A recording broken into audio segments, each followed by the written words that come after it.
when you were walking around at reInvent, when we saw each other, you couldn't even make it to our meeting for like 30 minutes because every 10 steps that he would take, he just gets stopped. And he's become like a bit of a local celebrity. I'm like, dude, you can't go anywhere.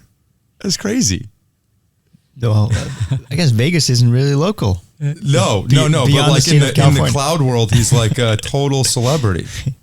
We did have good interest at reInvent. You think it was the hat? Could have been the hat, yes. We were saying that Arvind's gone through like a metamorphosis. Remember I like the old hat, to be honest. They're like kind of golfers. Yeah. What is the Scottish? The Ivy cap. Yeah. I like that. Yeah. Yeah, Anyway. well, I guess we have to make one of those with the Glean logo on it. Yeah, where do you put the logo though? In the Ivy That's cap? right. That's the hard one. Yeah. Maybe on the side. Yeah. Yeah. Is it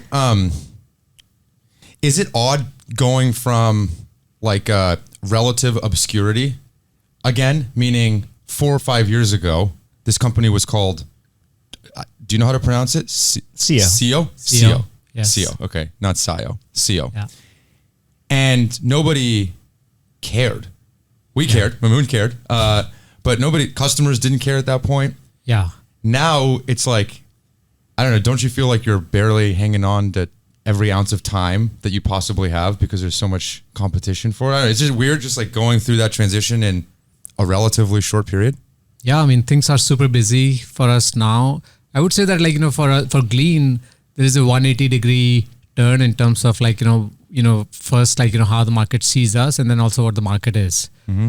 When we started, we were the only people interested in bringing a really good search product to employees in a workspace, in a workplace. And we have to convince people, we have to actually evangelize, tell people why good search can actually help, your employees become more productive.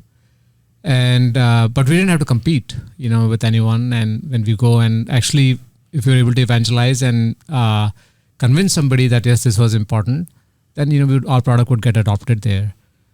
From there, we have actually gone to a completely different environment where now everybody is educated. Everybody knows that they need to embrace AI. They need to bring, this, new productivity tools, powered by AI to all of their employees. And so Glean plays right into that. Like, all the work we've done over the last, 5 years is actually helping us, build one of the best assistants. But now, of course, since this is such a broad thing, everybody in the world wants it. That also means that, we are now having to sort of compete, right, with many other players. Do the stakes feel different? Like when you think about the business now, does the pressure of the business feel less or more? Meaning, it's not going to die. Yeah. So that's a lot of progress, but it's also like, you have a lot of expectations around you. It definitely feels much more pressure now. When you were alone, you had the time, you had the luxury to, take the things at your own pace, and you don't feel like that anymore. Now we have to make sure that, we stay, 3 steps ahead of competition, and also like, there's so much demand, so we have to be ready for every customer who wants Glean today. So definitely, higher stakes, more competition, more urgency, and more pressure. How do you think about that? Like, you've seen companies around this point, and the name of the game is like execution from here on out with pace and urgency. You've seen this song and dance before. Like if and when Arvind comes soon is like, what are the things that matter now that didn't matter a couple of years ago? Do you have strong opinions on it? Well, it's always about execution. Even the day that Arvind started Glean, it was about execution. At the time, the execution was different. It took form of, Arvind was a solo founder, so hiring first 4 or 5 engineers.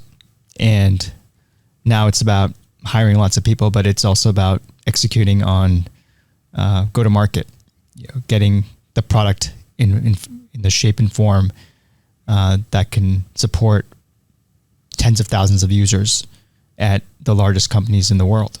And so, I think it's, we've all heard the saying, ideas are a dime a dozen. It's all about execution. And so I would say that, Arvind and the team at Glean are top of the class in terms of execution. And taking an idea, which is, fairly obvious and has been around for decades, searching your corporate-wide stuff. So this is like a classic example of ideas are a dime a dozen. It's all about building an incredibly hard product to build and distilling it in a very simple form, which is in the form of a simple box that you search and ask it questions around everything that resides inside of your company. So I think executed perfectly to date. When Arvind came to you with the idea and you brought it to the partnership, didn't everyone kind of give you the same skepticism of search that Arvind was explaining earlier? Haven't we tried this before, right? Isn't this an obvious idea that has a graveyard full of folks that have tried and failed? There's always the why now. Like, why is it this different? Why is this team different? Why is the time different? Why is the ecosystem around it different? And, you both know this. I've built my venture career around applications that allow knowledge workers to be more productive.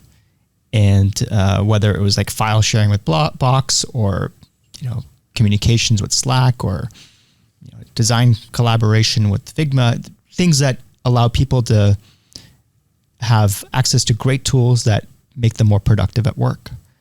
And one of the very obvious ones that didn't exist or hasn't existed in the cloud or online world is searching across all your knowledge inside of your company. And so, again, obvious idea. My first exposure to this idea was in 2005, in my first venture firm, a USVP. We'd invested in a company called X1. Do you know this company, X1? No. Okay. X1 was amazing. It allowed you to search across all your Outlook emails.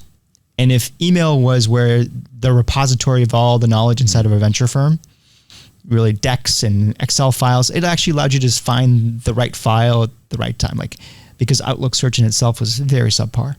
And X1 was amazing, but it was hard to get distribution. It was hard. People didn't pay for it really.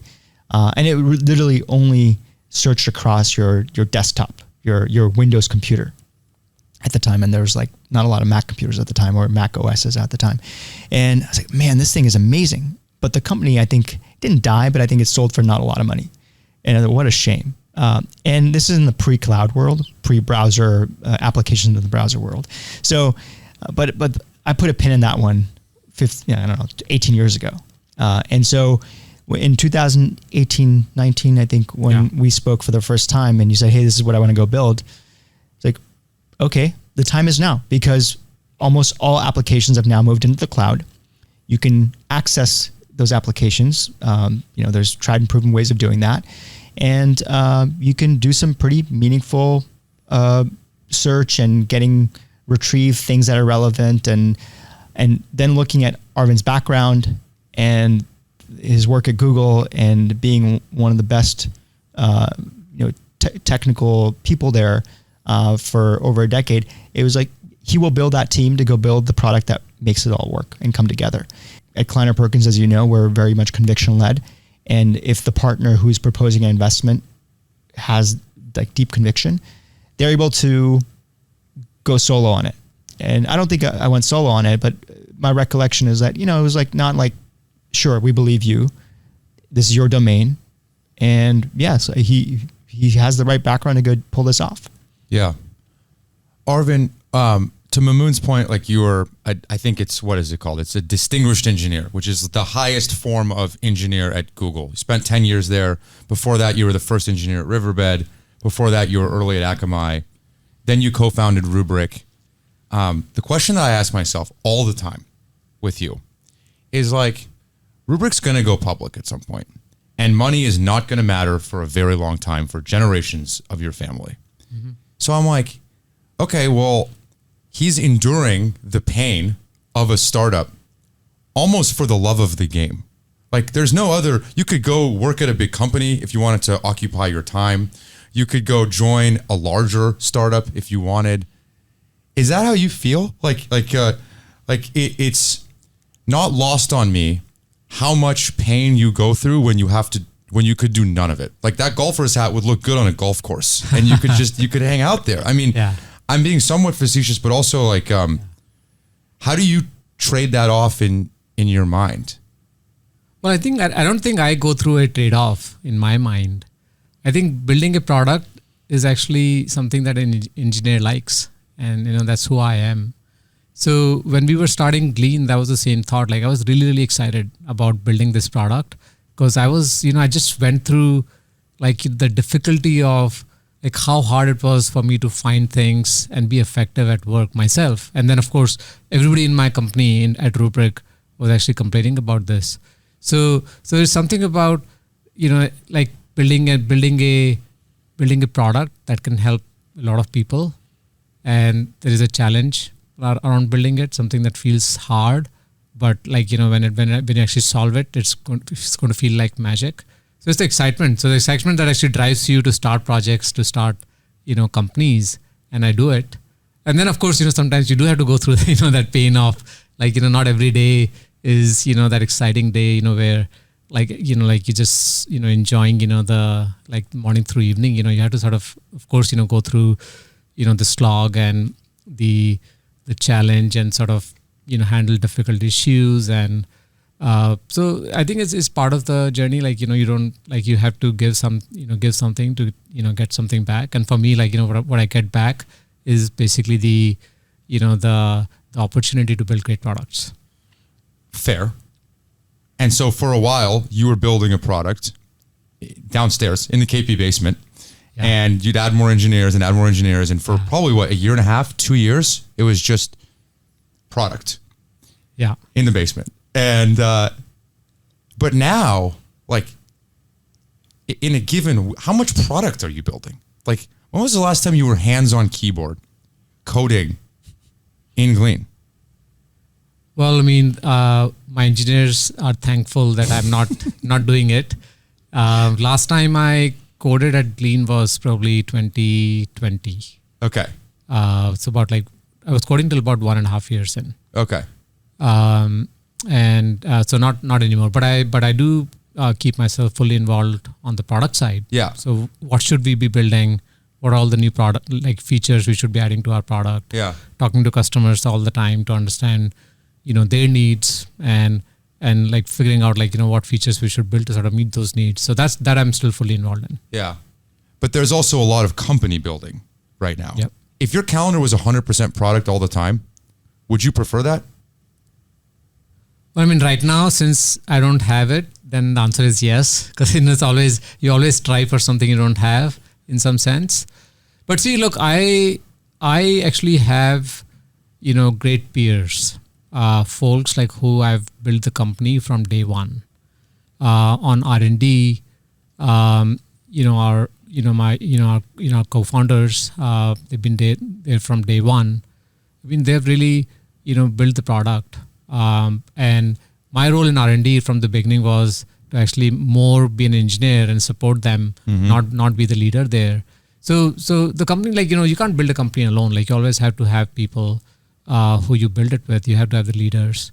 And I certainly I always desire to spend more time on product than what I'm able to right now. So yes, it would be great if I could do it more. Mm-hmm. Is it energy draining for you to do all the other stuff? Like when you look at the calendar and you do like an energy audit of your week. Yeah. And you see the blocks of time that are marketing, go to market, sales, interviewing. Does that how do you feel when you see it? Yeah. No, I actually like it. So I actually really enjoy recruiting, talking to people, talking about Glean's vision and getting them excited and bringing them on board. That's a task I absolutely love. And in fact, I mean, I never thought I would, but I've actually, gotten to enjoy sales. I'd never sold anything, before, in my career before Glean. So when I've started to do that now, of course, I talk to a lot of CIOs and learn from them, like, what are the kind of problems they're trying to solve for their employees. And it's actually fun. I actually enjoy it. I think what I would say is that so these things don't drain energy from me. Like I think if something was draining energy from me, like probably won't be doing it. Mm-hmm. Like in the sense that, sort of somehow figure out a way or an excuse to sort of get out of it. Mm-hmm. I think what sometimes become more stressful or like sometimes, that sort of makes you feel tired is like, I think difficult decisions in general, like, where or like, sometimes when you feel like, you're trying to make progress and you're not able to. So I won't point like any specific function as being like something that I find more taxing. Yeah. What were you like as a kid? Well, I mean, I guess. What interested you? As a kid, I mean, mostly like I love to play sports, and I think I still do. I mean, that is one part of, my personality that hasn't changed. Like be with friends, play, and, I actually like, it's interesting. Like I didn't actually have big ambitions, growing up as a kid. You Like, didn't? I didn't like, for example, I didn't want to become sometimes people say I want to become a pilot or I want to be, an engineer or a doctor. I actually didn't have it. I mean, I was just enjoying the moment. Yeah. It was just like having fun, like, playing cricket, playing tennis. This is in India? Yeah.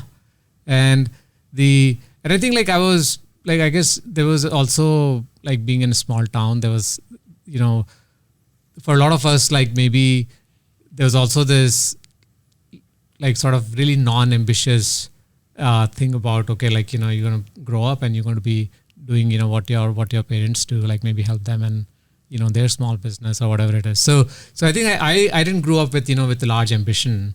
It was actually accidental, like, how I became an engineer and but you don't just end up at IIT with no ambition. It's true. So actually, like, I mean, that's actually a interesting story too. Like, I decided to actually appear for that exam because I actually saw like a brochure of a really fancy campus, and and it was in a large city, like, like those. So like it was my friends, they were applying for it, and I saw there's this opportunity to actually go from a small town to a large town, like go to Bombay or Delhi and study, like in this really fancy campus and, get out of the home for a few years. So that was a sort of the original spark for me. But then, like, I started to actually, once I started to read and like, I was always, I guess I always enjoyed like, science and math and all of that. So I was good at that. And so I realized that I was actually good at, at that particular exam, that I had to actually, take part in. And that's sort of how I got started. But once I was in the engineering school, I think like just it became more and more like I started to develop a lot more interest in being an engineer. So yeah, so it's a little bit like, different journey from Did most your parents not push you? They didn't, like, that, and that's the interesting thing is we, like, again, I'm from a relatively small town and they didn't have the awareness for it. They didn't even know what, like engineering is or what are the top engineering schools are. When did you start pushing yourself? Like when did you start holding this really high accountability bar for you? I think it started for me mostly in the college. Like, so this college that I went to, you had to like, you had to actually really work hard and to actually get in, and you're surrounded by everybody who's hyper competitive, and like, I think I've like even as like, playing sports for fun, like, you have that competitive drive, like you want to win that, match, like, like it's not that, you're actually going to become a big player, but like, playing with your friend, you still want to beat him. So that competitive spirit I always had.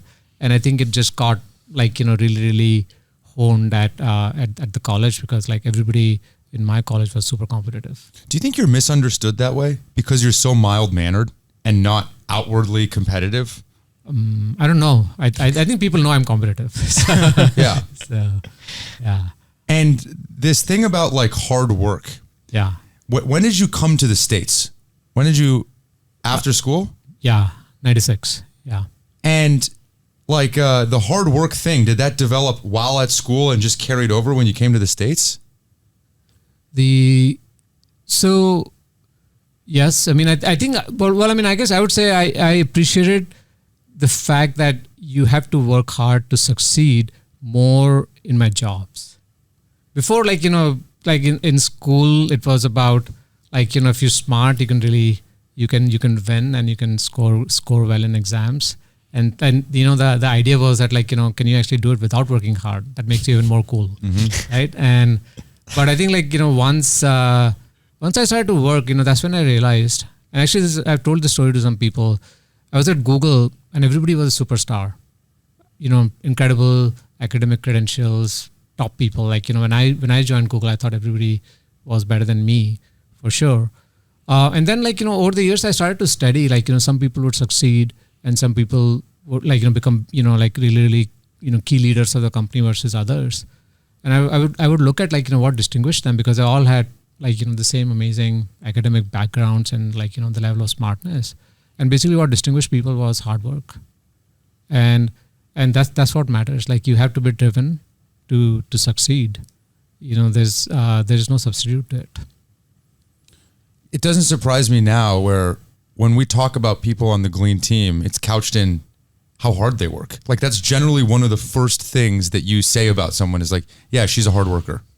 He's a hard worker. I just feel like that there's a lot of street cred in your book for that. Yeah. When you were in year 10 of Google, at what point were you like, okay, I'm going to go start, like, your life was, again, I go back to like this glutton for startup pain. Like, your life was so good. You're one of the top engineers at Google. That's a very good place to be. This was in the heyday of Google's ascension. When did the tickle of leaving even come up? Yeah, I mean, I think Google was actually, it was a great company for me. So like, I didn't have this like real dissatisfaction that, like, you know, I had to actually go do something else. Like, I used to enjoy it. I got good opportunities there. But there was always this desire, like, in me to sort of try to prove myself more, do something, you know, that I had not done. And at Google, I started to feel like, you know, after like, you know, many years of being there, that the job was sort of becoming easy, and maybe I was not learning as much anymore, and I was not finding it as challenging. So there was always this, like, I had this excitement, and I think if you're in the valley, like, that's sort of what, like, most, like, you know, most top engineers would like to do. Like, you know, they want to be entrepreneurs. They want to actually start, you know, a product. You know, they want to build it from scratch. They want to build a company. They want to succeed and prove themselves. So I had that, and it was sort of growing over time as I spent more and more years at Google. The actual, like, how we started Rubrik was, though, like, not like, you know, based on that determination that I had to do something, but I was in a state of mind that I want to do something, and luckily, like, you know, the founding team of Rubrik, you know, we got together, we, you know, decided that we, like, you know, let's go and build a company, and so it sort of happened, you know, that way. It was like I was not actually thinking about exploring product ideas and evaluating like 10 different ideas and pick one and then start a company. Like, it was sort of more that, you know, we got together with the rest of our founding team at Rubrik. In fact, they had the idea that, like, you know, we should solve this problem, and it made sense to me, and then we jumped in. Have you ever viewed yourself as a big company or startup person? Meaning, did you ever ask yourself if you fit into one of those buckets neatly? Yeah, I think I do fit clearly in, like, the early stages of a company, yes. When you were at Rubrik, does where Glean is today remind you of certain inflection points, like that feeling of things coming together like you had at some point in Rubrik? Like, do you experience the same types of feelings? Yeah, absolutely. I mean, I think the biggest validation of that you have something valuable is when people start to pay for your product. People who don't know you are, they take their product, they try it out, and they actually are willing to pay for it. That's the first proof of that you built something useful. And then you start to scale it, and it's a continuous journey. So at the current stage of where we are at Glean, it's very clear to me that we have built a very valuable product, something that's going to have a big impact on everybody who works, in the world. And it's really, it's our opportunity to lose at this point. How much did you think the Rubrik, in air quotes, playbook could be applied to Glean? And how similar were the steps that you took, and maybe what was different and what overlapped? Yeah. I actually feel like everything is, completely different. How we built Rubrik versus how we built Glean. Part of it is that, it was also the role. At Rubrik, there were three of us, and I was actually very, I was actually fully focused on building the product only, not the business. Here, of course, I had to actually focus on building the business. But the key difference, these are both companies are enterprise software companies, but the products are very, very different. The Glean product is meant for every person inside a company. It's a wall-to-wall deployment versus at Rubrik, it was actually meant for typically one person in 1,000 people company.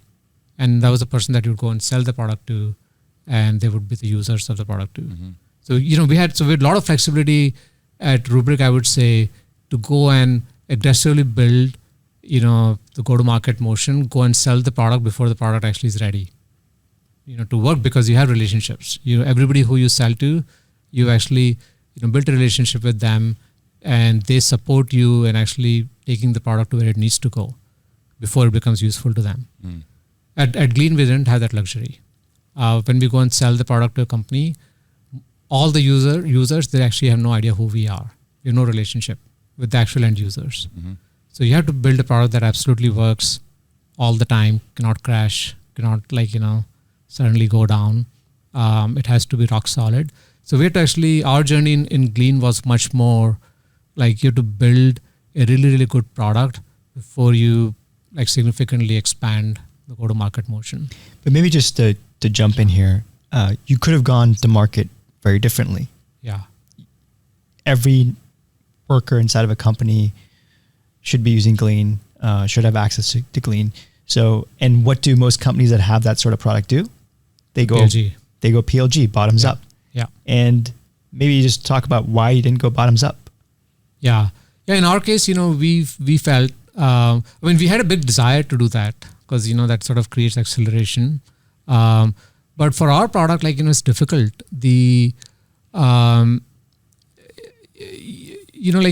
Enterprise data knowledge, that any individual needs inside the company, it's actually spread across many, many different systems. And you have to actually, to make search work inside a company, you have to connect with all of these systems. There are a lot of security problems to deal with. And as an end user, you can't put all the burden of connecting all of the different systems, to them. And you'll run run foul of security, requirements and practices in the company. So there were a lot of, challenges for us. So even though this was an end user product, we felt that, for what we are building, we had to actually go and work with the IT teams, and not become a shadow IT player.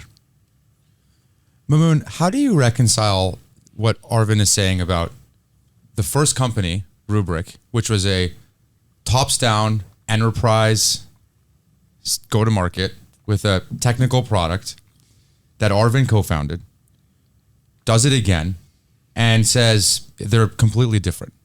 Whereas I feel like in VC land, there is a lot of tropes around second-time founders. They've seen the playbook before. They know this song and dance. But when you talk to founders that have built businesses before, they tell you it's completely different. It's a completely different thing. What gives there? I think it's completely aligned with how a second-time founder utilizes the toolkit that they've built up in their prior company, which is around hiring, recruiting talent. That playbook is probably the most critical playbook that a second-time founder has. And the people that they worked together before in the trenches, whether at, in this case, Rubrik or even at Google prior to that. And I think that is the critical ingredient and toolkit that I think Arvind had. And so for me or us investing in the company at the time, it was he's going to attract the brightest people who can work on search. And that is exactly what happened soon after. It was like, Arvind recruited some exceptional co-founders who helped them build this product. And so the tropes of second-time founder, selling into a market, infrastructure market, enterprise software, utilizing the same go-to-market sales book, I think, it's a different snowflake here. And I think we all recognize that, and we weren't trying to apply we did this is the way we did it at, Rubrik. I could have said this is the way we did it at Box and then at Slack. And, applying those lessons are the tropes. And I think it's upon us, investors and founders alike, to know when it's a different snowflake. And we knew we had a different snowflake. And that's why I asked the question about the go-to-market here. We did have conversations around the bottoms-up PLG motion. But it was clearly the wrong. And there are companies that do that today, that have products in the market that allow you to search across your files inside your company that are bottoms up. And it clearly would have been the wrong move. And I think, to give credit to Arvind and the team, you could have gotten it wrong so many ways with Glean. In fact, I think where we are today is like on an exception basis, because I think most roads led to failure. And somehow we have now, I think every juncture led to a different path, and we took almost like every path along each juncture to get to this place. Did it feel like roads of failure were near along the way? Like, did you feel that, or didn't even cross your mind? No, it didn't cross my mind. I think partly because, I think we're still, I would say, we're early in our journey. Yeah. There is ultimately no question that the nature of how we work is going to change in the future. All of us are going to have really smart AI-based assistants that are actually going to do a lot of our work for us. So on a secular basis, if you think about where the world is headed, we are marching towards that from a product perspective. So we never had any doubts that, are we building the right thing or the wrong thing? It's been absolutely clear. I think that conviction, somehow I have it. I don't get easy conviction, for a lot, in general, I'm an engineer, so I have, doubts about everything. But somehow I don't have doubt about this one thing, which is that all of us are going to have really powerful AI assistants. When we started our company, in fact, our positioning and our branding was that we are a workplace assistant. Yeah. We actually had to change it because nobody liked the word assistant for some time. So to go back and focus and I hated it. Yeah, exactly. So we had to talk about search, but now it's back. Now everybody's a workplace assistant. Yeah. So I think that's one thing that's been clear to us, that there is a clear product need in the market, and we're still very far away from actually building, getting to that that level of the product that people are going to expect in the future. Yeah. So that's why I have not felt that I didn't feel anywhere in this journey that we're close to maybe this is not going to work. It is always felt more to me that yes, we're on the right path, and the destination is far. That's been the sort of how we felt. But then in the last 1 year, now you actually are, we have actually a lot more confidence, in terms of that, yes, that we actually are on this path and ahead of others, and actually doing a really good job, because now we have the world's most amazing companies using Glean, and they love it. And so it's sort of the level of confidence is higher than ever before for me. Was it this week? I got an email from someone, a friend of mine, works at one of the largest companies in the world, and to be asked to be introduced to Glean felt like a moment that I will remember, because it just means to me that the word's really out, and it was special. Felt special to me. Yeah. I want to ask you, how did it feel to you? I mean, that's incredible. Like, I think when you have the amazing leaders from the best companies Who in was the it? world. Can you bleep? We'll bleep it out.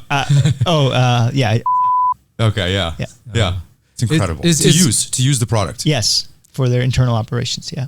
It's really incredible. Like, how I think, the people have always been aware of the need for a product like ours, and the last 1 year with the AI revolution, it has basically created that sense of urgency among everyone. That yes, I need to, if I don't invest now, if I don't invest in my people, bring them the right tools, make them more productive, then I'm going to be left behind. So it feels amazing. When you see all these great companies, coming to us and then of course, buying the product and bringing it to their people. And there's if you go the thing that feels the best to me is when somebody, shares with me a social media post of an employee at a really iconic company talking about how Glean has changed how they work and how they can't, sometimes I've seen comments like, oh, I can't actually now work at a non-Glean company anymore. That feels really good. It is amazing. Can I give you my holy shit moment with Glean? It happened recently. Yeah. Well, so I was looking in my inbox all the way back for something that I was trying to find for Arvind. And I go back to one of the first emails I ever sent to him was 4 years ago. And I'm like, dude, congrats on deal number 1. I think it was 12K. Will never feel this good again. And I'm sitting in this CIO group that we host at Kleiner Perkins. And there is a CIO of a serious tech company sitting next to me. Everyone's talking about Glean all day, to the point where we knew we couldn't even bring you in because everyone's already talking about Glean. So it's a little repetitive. The CIO to my right is not using Glean.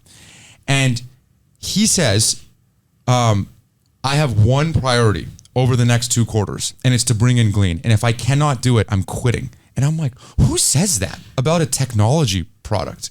That was part 1. Wow. Part 2 was the CEO of what we would consider probably one of the top 2 to 3 most preeminent AI companies today is sitting there doing a demo.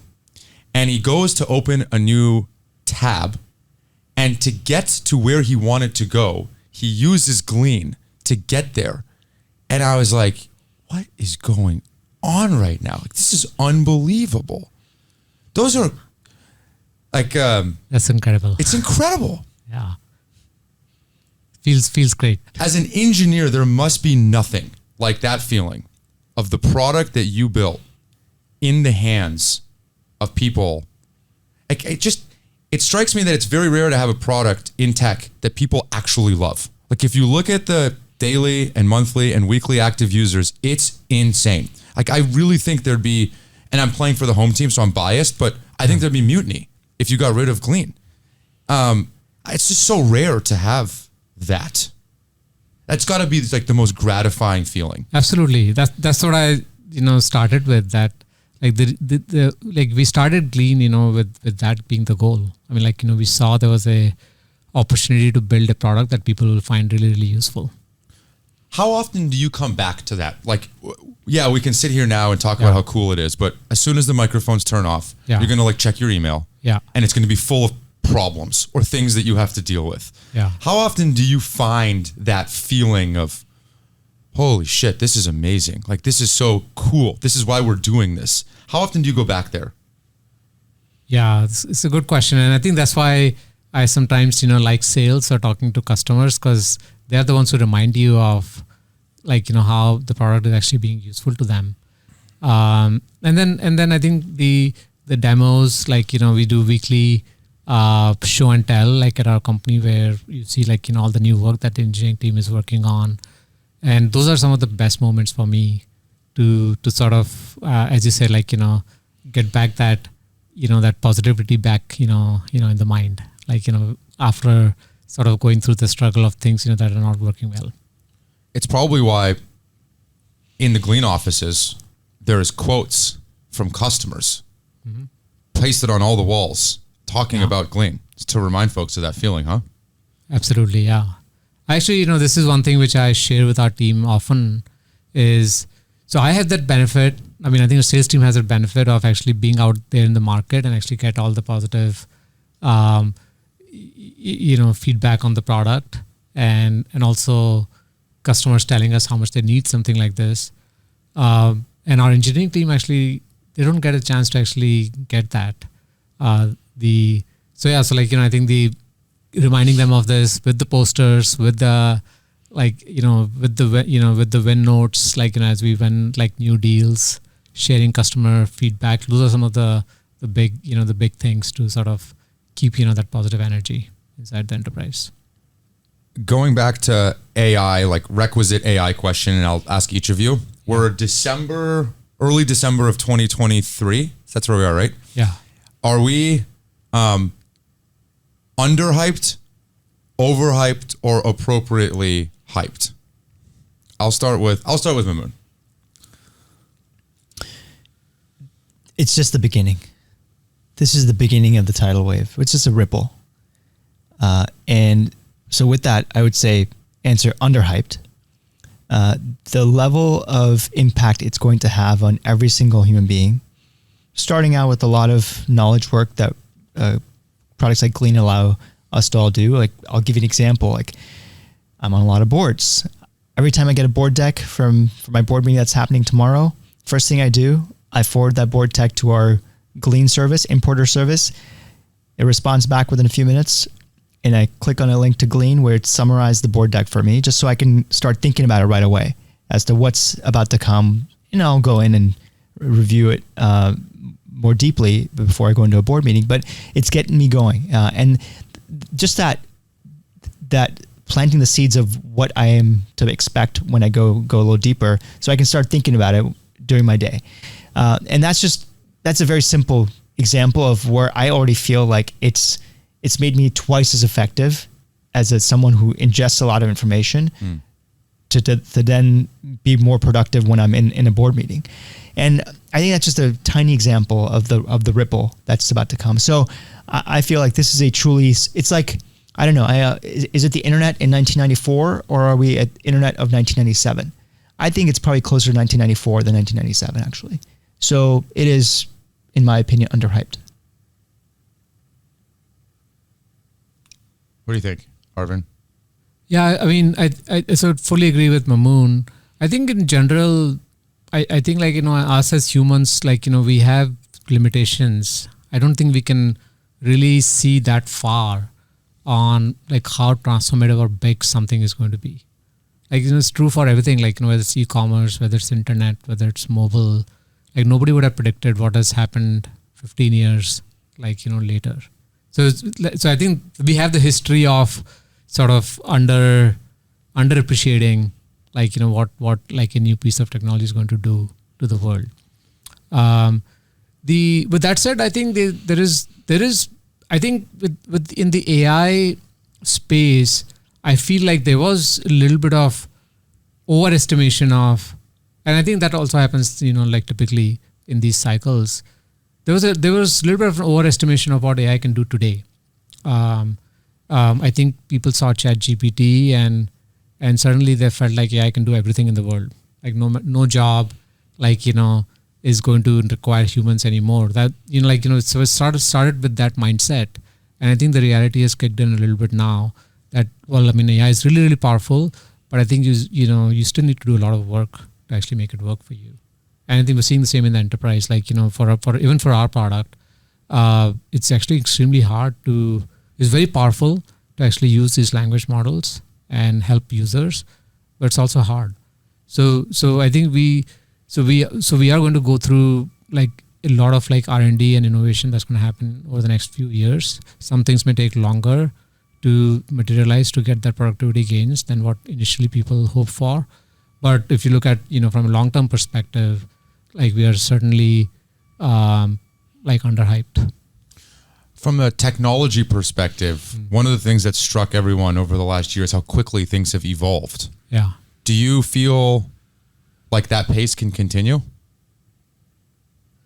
Yeah, I think the pace is increasing. I mean, I think you're going to see like models and improvements, to those models, actually all happening at pace greater than before.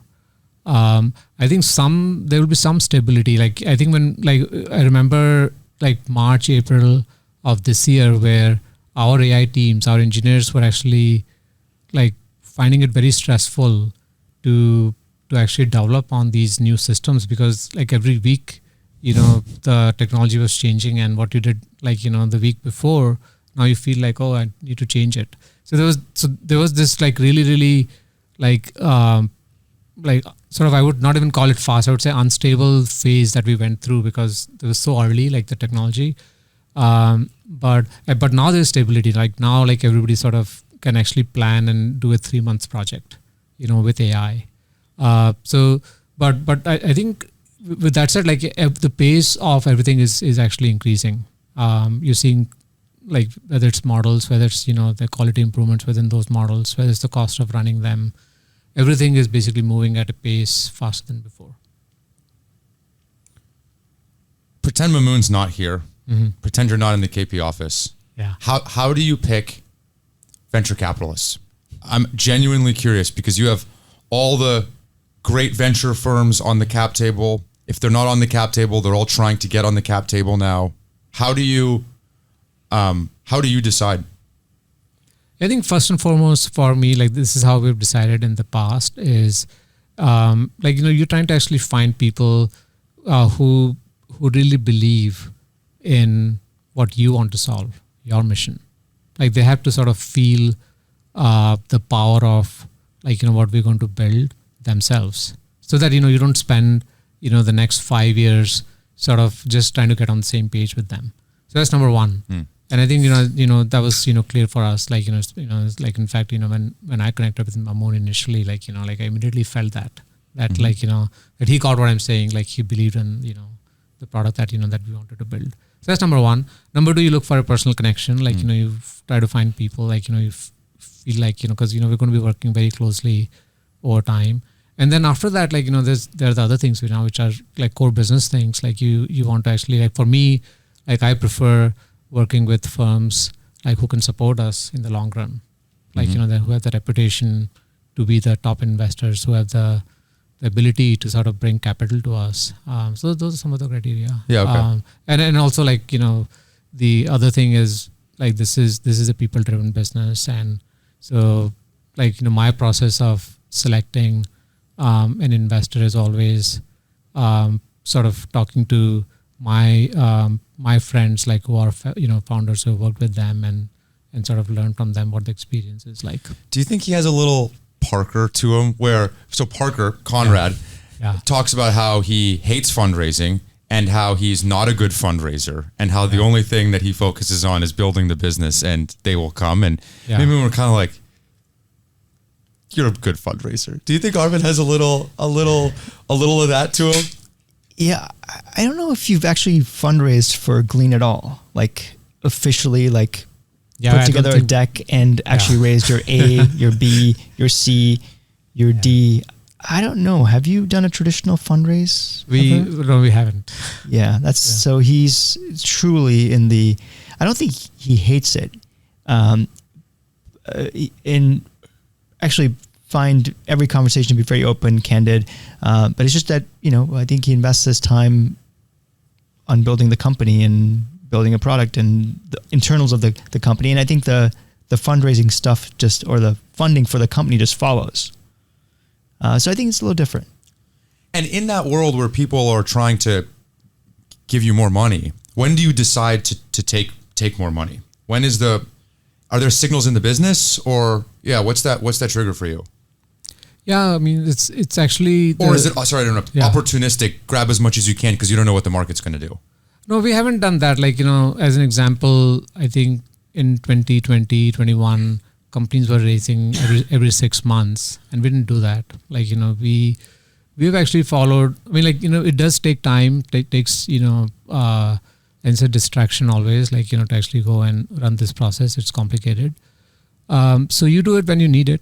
I mean, that's sort of the approach that we have taken. And the needs maybe not because, you don't have the funds to run the company after 6 months. Sometimes it's about, like, we're at a moment, like, for example, right now or like last year, we're at a moment where we have a really good product, we have a great lead, the entire market needs our product. So it's time to go big. It's time to go big, then, that sort of, dictates that you should actually go raise some more funds. When you turn off, do you turn off? Like, is there such thing? Like, when you wake up in the morning, Yeah. what do you think about? What first thing in the morning? Do you go to your email? I mean, yes, I do. I mean, I think, I need to learn how to turn off. Yeah. It's a Not happening. Yeah, come on. You're gonna learn now? yeah. So it's a, Wait, can you, why do you say that? Do you feel like you need to learn how to turn off?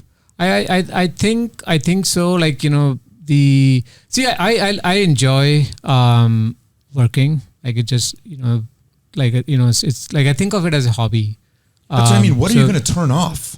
The thing that the reason I mentioned that I need to learn, like, sometimes, to sort of draw boundaries is, like, like first, like, yes, I love to work, but I think, like, I also have family, and I need to make sure that, like, like I live a little bit more of a balanced life. But second, I think more important, I would say, I think, like, running the company, like, it is also, there is sort of, like, I think you're always running with, like, there's stress. There is stress in running it. And I think, like, if you sort of have some boundaries, I think, you can actually do a better job. I think I'm actually trying to figure out, like, how to be more effective right now. And I have this conclusion that, like, and I'm on a nonstop, like, working all the time. And I think if I actually took 2 hours out from this schedule, I think I'll probably get more work done. So that's what I meant by I'm trying to actually figure some new things out right now. Okay. But don't you also think that the fact that this feels like play to you when it feels like work to others, going back to my earlier point of why are you doing this? It's for the love of the game. It literally feels like your favorite sport. Isn't that, like, do you want to turn that off? Like, isn't that actually the thing that is your magic sauce? Like, how is someone going to compete with that? Does that make sense? Yeah. I mean, I think I think I would say that, like, if you're building a startup, you have to have that. You have to really enjoy, building, the company. You have to actually enjoy building the product. You have to believe in it. These are, like, these are table stakes. Like, there's no way for you to succeed if you don't have it. Not just me, like, our team has to have it. Everybody has to have it. So yeah. But when I say that, like, I need to figure out how to turn off, I'm not talking about turning off the whole thing. Like, I'm talking about, like, how, like, when I wake up, maybe I need, 1 hour of something else before I start working. That's what I meant. Yeah. Fair enough. Well, I appreciate you both doing this. Anything else? I think he's got it. It's amazing. Yeah, he captured it. I wrap all these things the same. The first, are you hiring? Is there anything you're not hiring for? Right now we're hiring across the board, yes. And if you want to work at Glean, paying Mamoon? Ping me, ping you. Yeah, all of us. Yeah, whoever One you feel team, comfortable one with. dream. And when you hear the word grit, what do you think of? What comes to mind? I mean, I think the same, like, building the company, like, it requires that grit, and like, that's what comes to my mind. Like, that we have to be, like, on this journey, and magic will happen so long as, like, we want to make it happen and we persist. Gentlemen, thank you. Thanks. Thank you, Joubin. Thank you so much.